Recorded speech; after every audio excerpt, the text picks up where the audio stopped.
আসসালামু আলাইকুম ভিউয়ার্স, আপনাদের প্রিয় চ্যানেলে সবাইকে স্বাগতম। আমি ডাক্তার হাবিবুল আল শুভ আছি আপনাদের সাথে। আজকের এই ভিডিওতে আমি প্রিমেচুর এজাকুলেশন বা দ্রুত পতনে দীর্ঘস্থায়ী কিছু চিকিৎসা নিয়ে আলোচনা করব। তো অনেকেই আমাদের কাছে এসে বলেন যে স্যার আমার তো 1 থেকে 2 মিনিটের মধ্যেই শেষ হয়ে যাচ্ছে। তো আমি ওষুধ খাচ্ছি, ওষুধ খেলে ভালো থাকছি, কিন্তু স্যার এই ওষুধটা আমার কতদিন কন্টিনিউ করতে হবে? আমি কি কোনোদিনও কি স্বাভাবিক জীবনে ফিরে যেতে পারবো না? নাকি আমি ওষুধ ছাড়া কি কখনো ভালো সেক্সুয়াল লাইফটা লিড করতে পারবো না? এই টাইপের কনসার্ন অনেকের মধ্যেই থাকে। তো আজকের এই ভিডিওতে আমি কিছু মিথস অ্যান্ড মিসকনসেপশন নিয়ে আলোচনা করব এবং এই ভিডিওটা দেখা যাবে যে আপনার জন্য একটা আই ওপেনিং ভিডিও হতে পারে, কারণ এই ভিডিওটা দেখলে আপনার প্রিম্যাচুর এজাকুলেশন সমস্যা আছে, এই সমস্যা থেকে অনেকাংশে আপনারা মুক্তি পেতে পারেন। তো আশা করি আপনারা শেষ পর্যন্ত দেখবেন। দ্রুত বীর্যপাত বা প্রিম্যাচুর এজাকুলেশনটা কি, এটা নিয়ে আমাদের মধ্যে অনেকের মিসকনসেপশন আছে। তো দ্রুত বীর্যপাতটা শুধু সময়ের উপর নির্ভরশীল নয়, এখানে 3টা ফ্যাক্টর থাকে। আমরা ইন্টারন্যাশনাল সোসাইটি অফ সেক্সুয়াল মেডিসিনের গাইডলাইন অনুযায়ী 3টে সত্য নিয়ে আলোচনা করছিলাম। নাম্বার 1 সত্য হলো ভ্যাজাইনাল পেনিট্রেশন টাইম। লাইক সেক্সের সময় একটা পুরুষ যখন তার লিঙ্গ স্ত্রীর ভ্যাজাইনাতে ঢুকানোর পর থেকে তার বীর্যপাত পর্যন্ত এই যে সময়টা, এই সময়টা 1 মিনিটের কম হয়। এবং নাম্বার 2, এটা সবচেয়ে গুরুত্বপূর্ণ, এটা হলো বীর্যপাতের উপর তার কন্ট্রোল থাকে না, যে সেক্স করতেছে একটু পরে যে তার বীর্যপাত হবে, যে যখন গুঁতা দিচ্ছে। তো স্বাভাবিক যারা আছেন তাদের ক্ষেত্রে দেখা যায় যে 2টা গুঁতা দিলে বা 3টা গুঁতা দিলে যে তার বীর্যপাত হয়ে যাবে, এখন এই ফিলিংসটা কিন্তু তার মাথার মধ্যে কাজ করে। কিন্তু যাদের এই দ্রুত পতন সমস্যা আছে তারা কিন্তু এটা বুঝতে পারে না যে তার বীর্যপাত একটু পরেই হয়ে যাবে এটা। এবং নাম্বার 3 হলো এই যে তার দ্রুত বীর্যপাত হচ্ছে, এর জন্য তার মধ্যে এবং তার পার্টনারের মধ্যে, মানে স্বামী স্ত্রীর মধ্যে একটা মনোমালিন্য তৈরি হবে, তাদের সম্পর্ক আগের মতো ঠিকভাবে যাবে না। তো এই 3টা সমস্যা যদি 6 মাস পর্যন্ত কন্টিনিউ করে, তাহলে তাকে আমরা প্রিম্যাচুর এজাকুলেশনের পেশেন্ট হিসেবে ট্রিট করতে পারি। তবে মনে রাখবেন, এটা কোনো পুরুষত্বের দুর্বলতা নয়, এটা একটা মেডিকেলি ট্রিটেড কন্ডিশন।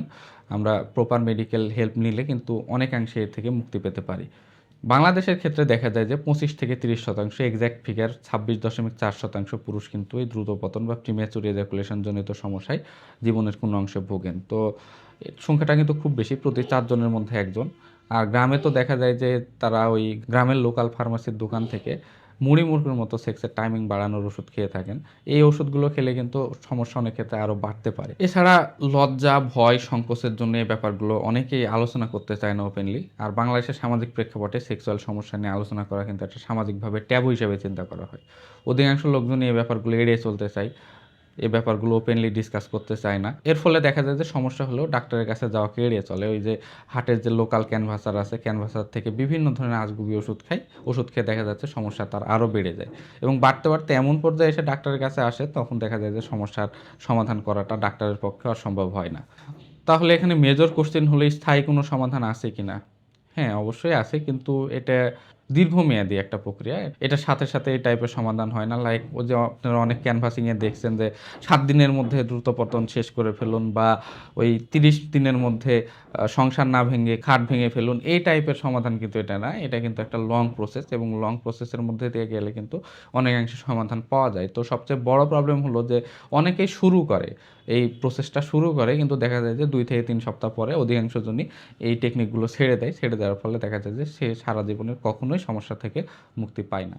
তো দ্রুত বীর্যপাতের কারণগুলোর মধ্যে বিজ্ঞানী হেলেন কাপলান আবিষ্কার করছিলেন, সেটা হলো এটাকে তিনি বলছিলেন অ্যাকোয়ার্ড বিহেভিয়ারাল একটা টেকনিক। মানে এটা একটা অর্জিত অভ্যাস। ছোটোবেলা থেকে কেউ যদি মাস্টারবেশন, মানে হস্তমৈথুনের সময় দ্রুত মাস্টারবেশন করে ফেলে, মানে তার মধ্যেই যদি টার্গেট থাকে যে আমাকে দ্রুত মাস্টারবেশন করে আমার অর্গাজম পেতে হবে, যেহেতু মাস্টারবেশনের ক্ষেত্রে দেখা যায় যে যারা বাসায় থাকে লুকায়া করে যাতে মা বাবা ভাই বোন দেখতে না পায়, বা যারা হোস্টেলে থাকে তারাও দেখা যায় যে বন্ধুরা যাতে বুঝতে না পারে, এজন্য দেখা যায় লুকিয়ে চুরিয়ে মাস্টারবেশন করে, মাস্টারবেশনটা তাড়াতাড়ি শেষ করতে চায়। এছাড়া কেউ যদি ছোটোবেলায় প্রস্টিটিউটের কাছে যে সেক্সুয়াল ইন্টারকোর্সটা প্রথম করে, তাহলে দেখা যায় যে তার মধ্যে একটা তাড়া থাকে যে তাড়াতাড়ি সেক্স শেষ করতে হবে।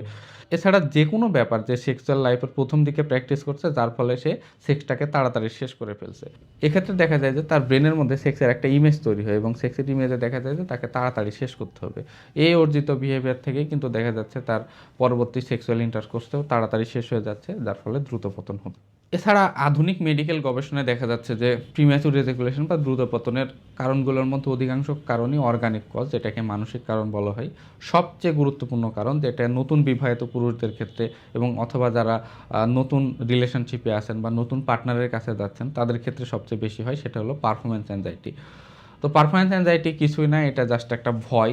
লাইক নিজের মধ্যে একটা ফিলিংস কাজ করে যে আমি আজকে সেক্স কেমন করতে পারবো, আমি আজকে ওয়াইফকে স্যাটিসফাই করতে পারবোই কি না, নাকি আজকে আমার খুব তাড়াতাড়ি বীর্যপাত হয়ে যাবে। বা একটা বন্ধুর কাছে শুনছেন যে সে তো 10 মিনিট 20 মিনিট সে তার ওয়াইফকে টাইম দিতে পারে, কিন্তু আপনি পারবেন কি না। এই যে মনের মধ্যে এই চিন্তাগুলো তৈরি হয়, চিন্তাগুলো তৈরি হলে বডিতে এক্সাইটমেন্ট বাড়ে, এক্সাইটমেন্ট বাড়লে সিম্প্যাথেটিক নার্ভাস সিস্টেমের স্টিমুলেশন বাড়ে, ফলে দ্রুত ইজাকুলেশন হয়ে যায়।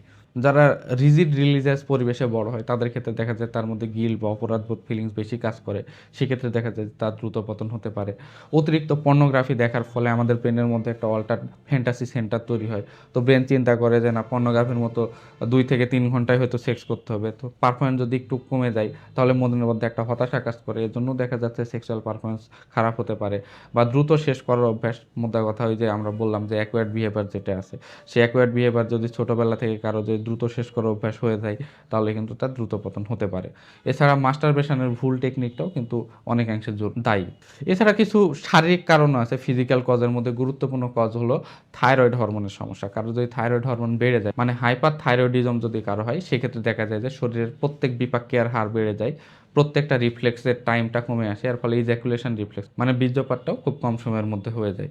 এছাড়া কারো যদি টেস্টোস্টেরন হরমোনজনিত সমস্যা থাকে, লাইক দেহে টেস্টোস্টেরন কমে গেছে বা টেস্টোস্টেরনের যে রিসেপ্টার আছে সেই রিসেপ্টার কমে গেছে, তাহলে কিন্তু তার দ্রুত বীর্যপাত হতে পারে। এছাড়া তার সেক্সুয়াল ডিজায়ার বা লিবিডোর পরিমাণও কিন্তু কমে যেতে পারে, তার যৌন আকাঙ্ক্ষা অনেকাংশে কমে যায় টেস্টোস্টেরন কমলে। এছাড়া যদি আমাদের প্রোস্টেটের কোনো সমস্যা হয়, প্রোস্টেট গ্ল্যান্ডটা পুরুষের থাকে, আমাদের সিমেন বা বীর্যে যে সেমিনাল ফ্লুইড থাকে যেটা শুক্র বা স্পার্মকে পুষ্টি যোগায়, এটা কিন্তু অনেকটাই প্রোস্টেট থেকে আসে। তো কারো যদি প্রোস্টেটে ইনফ্লামেশন হয় বা ইনফেকশন হয়, বা দেখা যায় যে 50 বছরের বেশি হয়ে গেছে, বারবার প্রস্রাব করতে যায় রাতে, তাদের ক্ষেত্রে দেখা যায় যে প্রোস্টেট গ্ল্যান্ডটা বড় হয়ে গেছে, এটাকে বলা হয় বিনাইন ইনলার্জমেন্ট অফ প্রোস্টেট। তো এই টাইপের সমস্যা হলে হয় কি যে প্রোস্টেটের সাথে কিন্তু আমাদের পুডেন্টাল নার্ভের কানেকশন আছে, পুডেন্টাল নার্ভ দিয়ে কিন্তু আমাদের বীর্যপাত নিয়ন্ত্রণ হয়। তো প্রোস্টেট পুডেন্টাল নার্ভকে প্রেসার দেয়, দেখা যাচ্ছে যে তখন দ্রুত বীর্যপাত হয়ে যায়।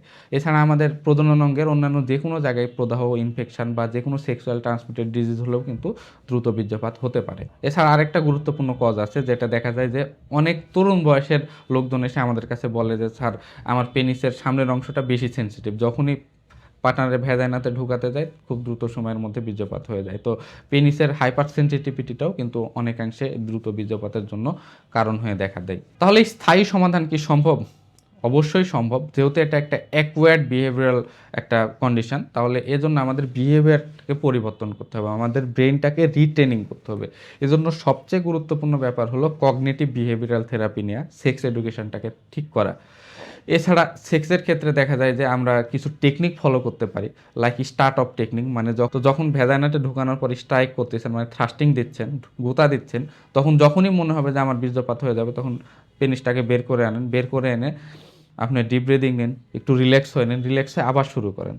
এই স্টার্ট আপ টেকনিকও করতে পারেন, অথবা আরেকটাকে বলা হয় স্কুইজিং টেকনিক, সেম পেনিসটা বের করে এনে সামনের অংশ চেপে ধরে রাখা, ফলে যখন আপনার ওই যে ইজাকুলেশন বা বীর্যপাতের ফিলিং চলে যাবে, একটু রিল্যাক্সে আবার শুরু করেন। এর ফলে কি হয়, ব্রেন এবং আমাদের পেনিসের যে নার্ভ আছে, নার্ভের একটা রিট্রেনিং হয়। রিট্রেনিং হলে দেখা যায় যে আমাদের অভ্যাসটা আস্তে আস্তে আমাদের ব্রেনের মধ্যে সেট হয়ে যায়। তো আপনার অটোমেটিকলি পরবর্তীতে কন্ট্রোল চলে আসে, আপনি না চাইলেও দেখবেন যে আপনার মনের মধ্যে যখনই এই যে বীর্যপাতের ফিলিংস চলে আসবে, তখনই দেখবেন যে পেনিস আপনি বের করে ফেলে এই অভ্যাসগুলো কন্টিনিউ করতেছেন। তো এটা খুবই গুরুত্বপূর্ণ। এছাড়া আমি সবসময় বলছি যে যত বেশি রিল্যাক্সেশন, তত বেশি প্যারাসিম্প্যাথেটিক নার্ভাস সিস্টেমের উপর কন্ট্রোল, তত বেশি টাইম সেক্স। এর জন্য আমাদের রিল্যাক্স থাকতে হবে, রিল্যাক্স থাকার জন্য ব্রিদিং এক্সারসাইজটা খুবই গুরুত্বপূর্ণ। এছাড়া চলে আসে হলো পেলভিক ফ্লোর এক্সারসাইজ, যেটাকে আমরা বলি কিগেল এক্সারসাইজ। কিগেল এক্সারসাইজ করলে কিন্তু পুডেন্টাল নার্ভের উপর কন্ট্রোলটা খুব ভালো চলে আসে। তো পেলভিক এক্সারসাইজের অসংখ্য টেকনিক আপনারা ইউটিউবে বা গুগলে সার্চ করলে পেয়ে যাবেন। আমি একটা টেকনিক একটা ভিডিওতে দেখাইছিলাম, যেটাকে বলা হয় যোগ ব্যায়াম টেকনিক বা যেটাকে বলা হয় বাহ্যা প্রাণায়াম, সেটাও করতে পারেন। It's up to you. তবে কিগেল এক্সারসাইজটা প্রত্যেকদিন 10 থেকে 15 মিনিট করবেন, এবং 1 থেকে 2 মাস কন্টিনিউ করলে দেখা যাবে যে আপনার ফলাফলটা আপনি কিন্তু হাতে নাতে পেয়ে গেছেন। আর আমাদের লাইফ স্টাইলটা কিন্তু খুবই গুরুত্বপূর্ণ, কারণ সেক্সটা কিন্তু আমাদের কোয়ালিটি অফ লাইফ ইমপ্রুভমেন্টের জন্য খুবই জরুরি। এই লাইফ স্টাইল ইস্যুর ক্ষেত্রে দেখা যায় যে ধূমপানটা কন্ট্রোল করতে হবে, কারণ ধূমপান করলে ধূমপানে যে ওই যে নিকোটিন টান আমরা শরীরের মধ্যে নিচ্ছি, এটা কিন্তু রক্তনালীর এন্ডোথেলিয়াল বা প্রাচীরকে নষ্ট করে ফেলে। তো যদি হার্টের রক্তনালীর প্রাচীর নষ্ট হয়ে যায়, সেক্ষেত্রে হয় হলো হার্ট অ্যাটাক, ব্রেনে হলে হয় স্ট্রোক, আর যদি পেনিসে হয়, লিঙ্গের রক্তনালীর ওই প্রাচীর নষ্ট হয়, তাহলে কিন্তু হয় ইরেকটাইল ডিসফাংশন বা লিঙ্গোত্থানজনিত সমস্যা। তো কারো যদি ইরেকটাইল ডিসফাংশন হয়, তাহলে দেখা যাবে তার অটোমেটিকই প্রিমেচুর রেজাকুলেশন বা দ্রুত পতনের সমস্যাও হয়ে যাবে। এছাড়া অ্যালকোহল কমাইতে হবে। দেখা যায় যে অ্যালকোহল খেলে সাময়িক ক্রেভিং হয় কিন্তু দীর্ঘমেয়াদী একটা লং টার্ম ক্ষতি করে। যারা ইয়াবা বা অ্যাম্ফিটামিন নেন, তো অনেক ক্ষেত্রে বলে যে ইয়াবা খাওয়ার পরে সেক্সের ক্রেভিং খুবই বাড়ে, কিন্তু কেউ যদি 1 থেকে 2 বছর ইয়াবা কন্টিনিউ করে, দেখা যাবে তার মেশিন, কলকব্জা সব কিছু নষ্ট হয়ে যাবে, তার মেশিন আর দাঁড়াবেই না, একবারেই শেষ। তো এই অ্যাডিকশানগুলো থেকে আমাদেরকে দূরে থাকতে হবে। এছাড়া অনিয়মিত ঘুম কিন্তু সেক্সের পারফরমেন্স খারাপ হওয়ার জন্য খুবই একটা রেসপন্সিবল ফ্যাক্টর, কারণ অনিয়মিত ঘুম হলে কিন্তু দেহে টেস্টোস্টেরন সিনথেসিসটা ঠিকমতো হয় না। টেস্টোস্টেরন কমে গেলে সেক্সের টাইমিং কমে যাবে, ডিজায়ার কমে যাবে, অনেক ধরনের সমস্যা হবে। তাই অবশ্যই আমরা সকালে ঘুম থেকে উঠবো, উঠে নিয়মিত হাঁটার প্র্যাকটিস করব, আমরা ব্রিদিং এক্সারসাইজের প্র্যাকটিস করব, আমরা প্রোটিন এবং জিঙ্ক জাতীয় খাবার বেশি খাবো, আমরা ওমেগা 3 ফ্যাটি অ্যাসিড সমৃদ্ধ খাবার খাবো এবং জাঙ্ক ফুডগুলোকে এড়িয়ে চলবো। এবং আমরা কার্বোহাইড্রেট যদি খাই, আমরা হাই গ্লাইসেমিক ইন্ডেক্স যুক্ত কার্বোহাইড্রেট বেশি খাবো। এবং স্ক্রিন টাইম দেখা, রিলস দেখলেও দেখা যায় যে তাড়াতাড়ি শেষ করার যে প্রবণতা থাকে আমাদের সেক্সের ক্ষেত্রেও কিন্তু এটা এফেক্ট করে। এবং পর্নোগ্রাফি দেখার অভ্যাসটাকে আমরা একবারে কমিয়ে আনবো। আর পার্টনার সাপোর্টিভ হলে, যদি স্ত্রী যদি আপনার প্রতি সাপোর্টিভ হয়, তাহলে দেখা যাচ্ছে যে এই সমস্যা 50 থেকে 70% অটোমেটিক্যালি কমে যায়। স্ত্রী যদি আপনাকে বলে যে চলো আমরা দুজন মিলে একসাথে চিকিৎসা নিই, বা যদি বলে যে হয়তো আজকে ঠিক হচ্ছে না, তোমার ভবিষ্যতে ঠিক হবে, দেখা যাবে আপনার মেন্টালি একটা বুস্ট আপ পাবেন। তো ছেলেরাও করে কি, যে তার যে সমস্যা আছে সে এটা স্ত্রীর কাছে স্বীকার করতে চায় না, মনে করে যে এটা বললে তার মান ইজ্জত সব কমে গেছে। এর ফলে দেখা যায় যে অনেক পুরুষ বিভিন্ন অজুহাতে সেই স্ত্রীর কাছে যাওয়াকে অ্যাভয়েড করতে চায়, সে সেক্সকে অ্যাভয়েড করতে চায়। অনেকে তো আছে যে যারা ঢাকায় চাকরি করে আর বৃহস্পতিবারে গ্রামের বাড়িতে যেতে হয় স্ত্রীর কাছে, তো তারা এসে আমাদের কাছে বলে, স্যার বৃহস্পতিবার আসলে আমি কাজে মনোযোগ দিতে পারি না, আজকে যে আমার বাড়িতে যেতে হবে, যে আবার স্ত্রীর কাছে থাকতে হবে, আবার আমার পারফরমেন্স খারাপ হবে, এটা ভাবলেই তো আমার কাজে মনোযোগ আর ঠিক মতো আসে না।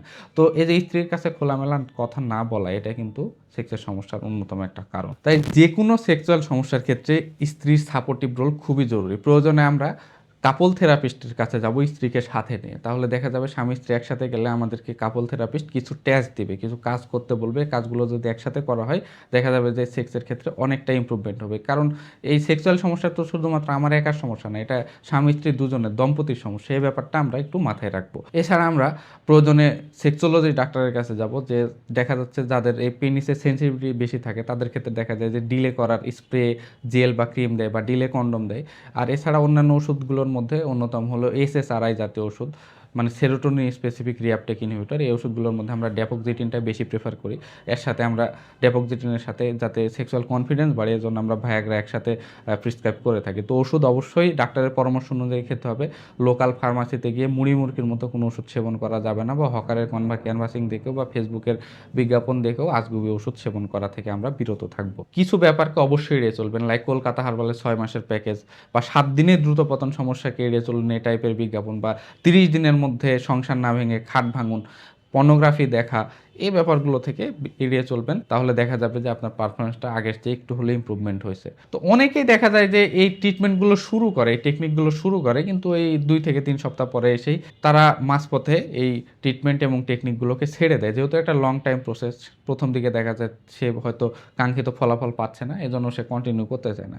এজন্য দেখা যায় যে 85 থেকে 90% পুরুষই কিন্তু শুরু করে সেটা কন্টিনিউ না করার জন্য তার স্থায়ী ফলাফল আসে না। তো আমরা অবশ্যই শুরু করে এটাকে আমরা কন্টিনিউ করব এবং আমাদের অভ্যেসের মধ্যে পরিণত করব, তাহলেই দেখা যাবে যে আমাদের কাঙ্ক্ষিত ফলাফল আমরা অর্জন করতে পারবো। তো আশা করি আজকের ভিডিও অনেক বেশি আপনাদের জন্য বেনিফিটেড হবে। এরকম অসংখ্য ভিডিও পেতে আমাদের চ্যানেলের সাথেই থাকুন। আল্লাহ হাফেজ।